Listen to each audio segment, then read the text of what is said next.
इंदौर की चमकती रात, जहां आदित्य शेरवानी में सजा अपनी होने वाली दुल्हन मधु के साथ मंत्रों के बीच सपनों की नई शुरुआत करने को तैयार था।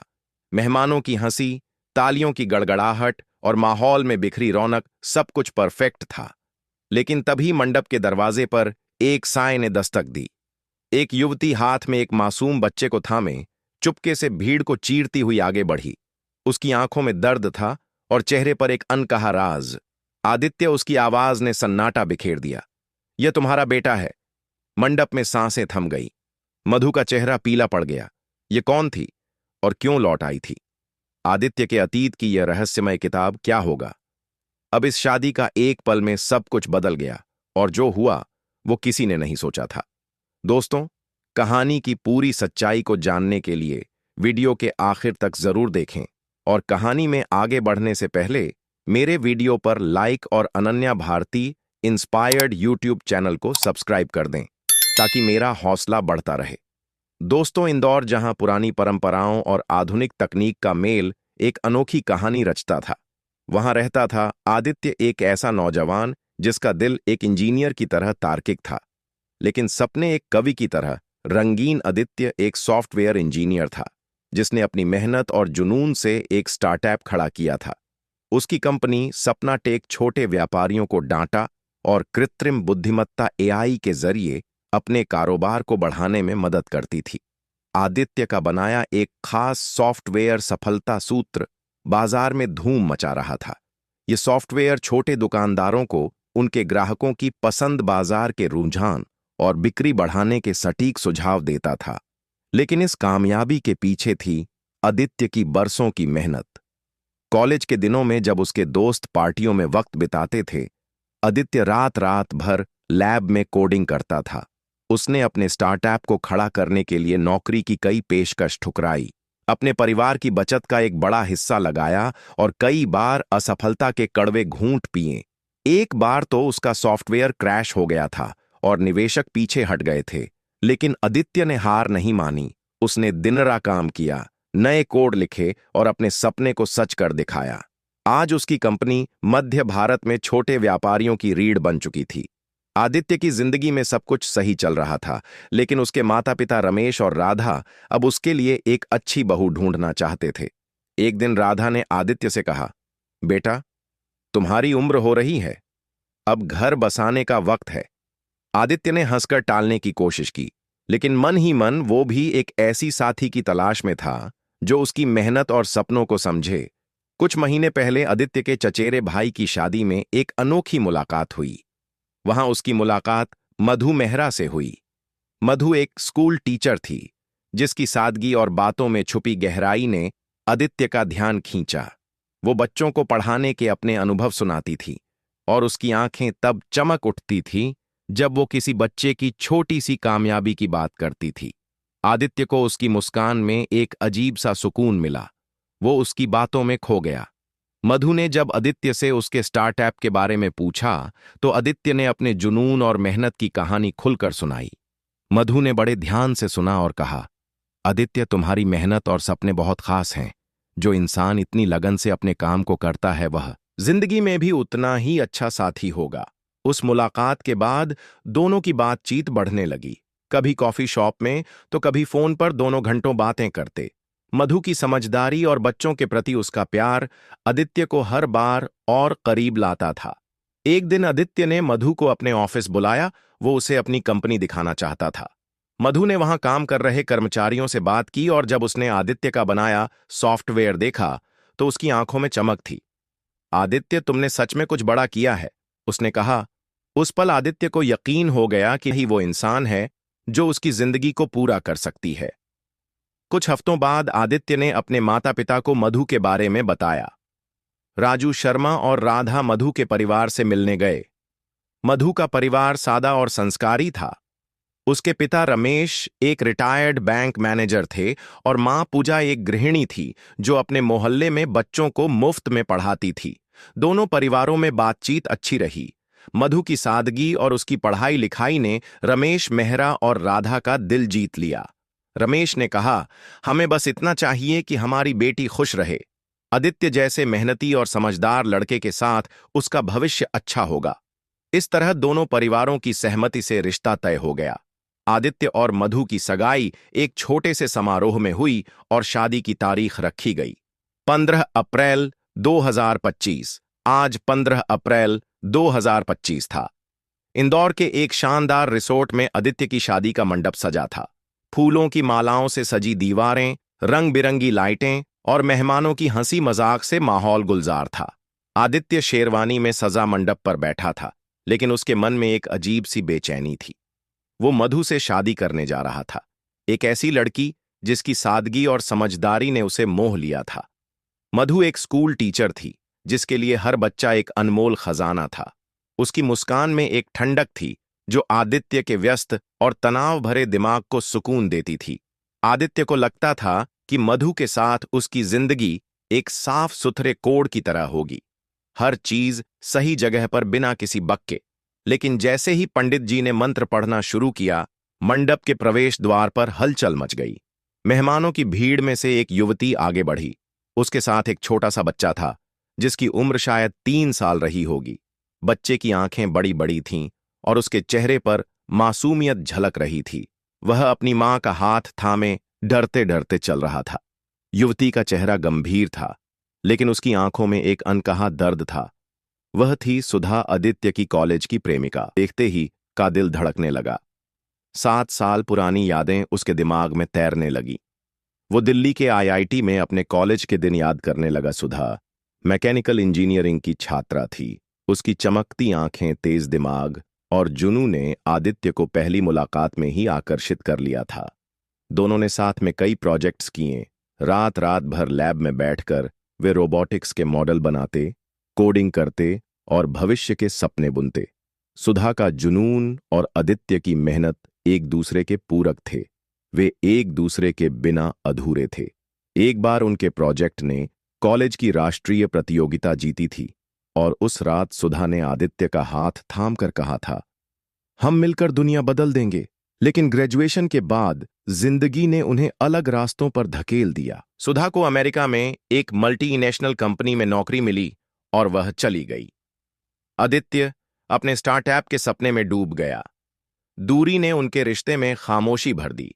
फिर एक छोटी सी गलतफहमी ने सब कुछ खत्म कर दिया। सुधा ने आदित्य को कई मैसेज भेजे, कॉल किए, लेकिन आदित्य ने जवाब देना बंद कर दिया। उसे लगा कि सुधा ने उसे भुला दिया, लेकिन सच यह था कि सुधा आदित्य के बच्चे की मां बनने वाली थी। सुधा ने अकेले ही अपने बेटे अनुज को जन्म दिया। उसने अपनी जिंदगी की हर मुश्किल को एक इंजीनियर की तरह हल किया। दिन में वह अपनी नौकरी संभालती और रात में अनुज को पालती। उसने कभी हार नहीं मानी। अमेरिका में अकेले रहना आसान नहीं था। कई रातें ऐसी थीं जब वह थक कर चूर हो जाती थी, लेकिन अनुज की मासूम मुस्कान उसे फिर से उठने की हिम्मत देती थी। उसने अपने करियर में भी कोई कमी नहीं छोड़ी। उसने एक स्मार्ट मशीन डिजाइन की जो छोटे कारखानों के लिए कम लागत में ज्यादा प्रोडक्शन दे सकती थी। इस मशीन ने उसे कंपनी में एक बड़ा नाम दिलाया, लेकिन जब उसे पता चला कि आदित्य की शादी हो रही है, वो अपने बेटे के भविष्य के लिए इंदौर पहुंच गई। वह नहीं चाहती थी कि अनुज अपने पिता के बिना बड़ा हो। मंडप पर सन्नाटा छा गया। मेहमानों की नजरें सुधा और बच्चे पर टिक गई। आदित्य की मां राधा ने गुस्से में कहा, यह कौन है और यहां क्या कर रही है? आदित्य के पिता रमेश भी हैरान थे। मधु मेहरा, जो मंडप पर दुल्हन के लिबास में बैठी थी, ने सुधा को देखा। उसकी आंखों में सवाल थे, लेकिन वो चुप रही। सुधा ने गहरी सांस ली और बोली, मैं सुधा हूं और यह मेरा बेटा अनुज आदित्य इसका पिता है। यह सुनते ही मंडप में जैसे बिजली गिर गई। मेहमानों में खुसुर फुसुर शुरू हो गई। राधा का चेहरा गुस्से से लाल हो गया। यह क्या बकवास है?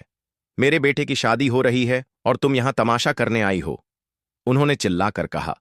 मधु ने धीरे से आदित्य का हाथ छुआ और बोली, आदित्य, क्या यह सच है? आदित्य का गला सूख गया। वो सुधा की ओर देखने लगा। उसकी आंखों में दर्द, पछतावा और हैरानी थी।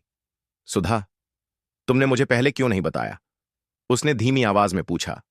मैंने कोशिश की थी आदित्य, सुधा ने कहा। उसकी आवाज में दर्द था। मैंने तुम्हें कई बार मैसेज किए, कॉल किए, लेकिन तुमने जवाब देना बंद कर दिया। मैंने सोचा तुमने मुझे भुला दिया। मैंने अकेले ही अनुज को पाला, लेकिन जब मुझे तुम्हारी शादी की खबर मिली, मैं अपने बेटे के लिए यहां आई। उसे अपने पिता का हक चाहिए। आदित्य का मन भारी हो गया। उसने मधु की ओर देखा, जो चुपचाप सब सुन रही थी। मधु की आंखें नम थीं, लेकिन उसने अपने आप को संभाला। वो बोली, आदित्य मुझे सच बताओ, क्या मैं तुम्हारी जिंदगी में सिर्फ एक समझौता हूं? नहीं। मधु, आदित्य ने जल्दी से कहा, मैं तुमसे प्यार करता हूं। तुम मेरे भविष्य हो, लेकिन सुधा और अनुज, मैं इन्हें भी नहीं छोड़ सकता। मधु ने एक गहरी सांस ली। वो एक शिक्षिका थी, जिसने हमेशा बच्चों को प्यार और समझदारी सिखाई थी। उसका दिल बड़ा था। उसने सुधा की ओर देखा और बोली, सुधा, मैं तुम्हें दोष नहीं देती। तुमने अकेले एक बच्चे को पाला, जो बहुत हिम्मत का काम है। अगर तुम बुरा ना मानो, तो मैं चाहती हूं कि अनुज हमारे परिवार का हिस्सा बने। सुधा की आंखें भर आईं। वो बोली, मधु, तुम्हारा दिल बहुत बड़ा है। मैं सिर्फ अनुज के लिए यहां आई थी। मैं आदित्य की जिंदगी में दखल नहीं देना चाहती। लेकिन आदित्य ने बीच में कहा, नहीं सुधा, हम सब मिलकर एक नया रास्ता बनाएंगे। मैं तुम्हें और अनुज को कभी अकेला नहीं छोड़ूंगा। और मैं मधु, तुम मेरे साथ हो तो मैं हर मुश्किल को हल कर सकता हूं। आदित्य ने अपने माता पिता सुधा और मधु को एक कमरे में बुलाया। वहां उसने अपनी पूरी कहानी खोली। उसने बताया कि कैसे वो और सुधा कॉलेज में एक दूसरे से प्यार करते थे, कैसे उन्होंने साथ में रोबोटिक्स प्रोजेक्ट्स बनाए, कैसे रात रात भर कोडिंग की, और कैसे एक गलत फहमी ने उन्हें अलग कर दिया। उसने सुधा से माफी मांगी और वादा किया कि वह अनुज की जिम्मेदारी लेगा। राजू शर्मा और राधा पहले तो गुस्से में थे, लेकिन आदित्य की बातें सुनकर उनका दिल पिघल गया। राधा ने अनुज को गोद में लिया और कहा, यह हमारा पोता है, हम इसे कभी अकेला नहीं छोड़ेंगे। कई घंटों की बातचीत के बाद परिवार ने एक अनोखा फैसला लिया। आदित्य और मधु की शादी हुई। मंडप पर फिर से मंत्र गूंजे और मेहमानों ने तालियां बजाई। लेकिन यह शादी सिर्फ दो लोगों का मिलन नहीं थी। यह एक नए परिवार की शुरुआत थी। सुधा और अनुज को भी इस परिवार में जगह मिली। सुधा ने अपने करियर को फिर से शुरू करने का फैसला किया। उसने आदित्य की कंपनी सपना टेक में बतौर मैकेनिकल इंजीनियर ज्वाइन किया। उसकी स्किल्स और अनुभव ने कंपनी को नई ऊंचाइयों तक पहुंचाया। उसने एक नया प्रोजेक्ट शुरू किया, जिसमें स्मार्ट मशीनें छोटे व्यवसायों के लिए कम लागत में ज्यादा प्रोडक्शन दे सकती थीं। आदित्य और सुधा ने फिर से एक टीम की तरह काम करना शुरू किया, लेकिन इस बार उनके बीच सिर्फ दोस्ती और प्रोफेशनल रिश्ता था। मधु ने अनुज को अपने बेटे की तरह अपनाया। वो उसे स्कूल ले जाती, कहानियां सुनाती और गणित सिखाती। अनुज की मासूम हंसी ने पूरे घर को खुशियों से भर दिया। आदित्य ने अपने स्टार्टअप में एक नया प्रोजेक्ट एलची किया, जिसका नाम था स्नेह कोड। यह एक एआई टूल था, जो परिवारों को उनकी भावनात्मक जरूरतों को समझने और रिश्तों को मजबूत करने में मदद करता था। इस प्रोजेक्ट में सुधा और मधु ने भी योगदान दिया। सुधा ने टेक्निकल साइड संभाला और मधु ने इसे बच्चों और परिवारों के लिए यूजर फ्रेंडली बनाया। समय बीतता गया। एक साल बाद सपना टेक एक यूनिकॉर्न कंपनी बन चुकी थी। आदित्य का नाम देश भर में मशहूर था। सुधा कंपनी की टेक्निकल डायरेक्टर बनी और उसने कई इनोवेटिव प्रोजेक्ट्स लॉन्च किए। मधु ने एक स्कूल खोला, जहां वह बच्चों को टेक्नोलॉजी और इमोशंस का बैलेंस सिखाती थी। अनुज, जो अब 4 साल का था, अपने दो मम्मियों और पापा के साथ खुशहाल जिंदगी जी रहा था। एक शाम जब सूरज डूब रहा था और आसमान नारंगी रंग मेंगा था, आदित्य, मधु, सुधा और अनुज एक साथ पार्क में बैठे थे।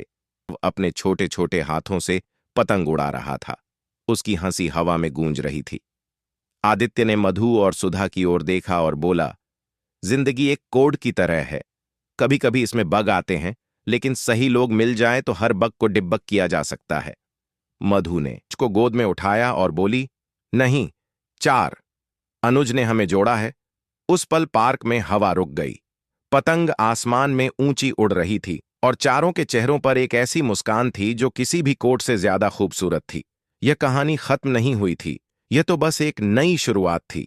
एक ऐसी शुरुआत जो प्यार, मेहनत और समझदारी से लिखी गई थी। तो दोस्तों, यह कहानी आपको कैसी लगी? हमें कमेंट के माध्यम से जरूर बताएं और जाते जाते हमारे वीडियो पर एक लाइक एवं चैनल को सब्सक्राइब कर दें, ताकि मेरा हौसला बढ़ता रहे और ऐसे ही प्रेरणादायक कहानी आपके लिए लाता रहूं। फिर मिलते हैं अगले वीडियो में। नई कहानी के साथ।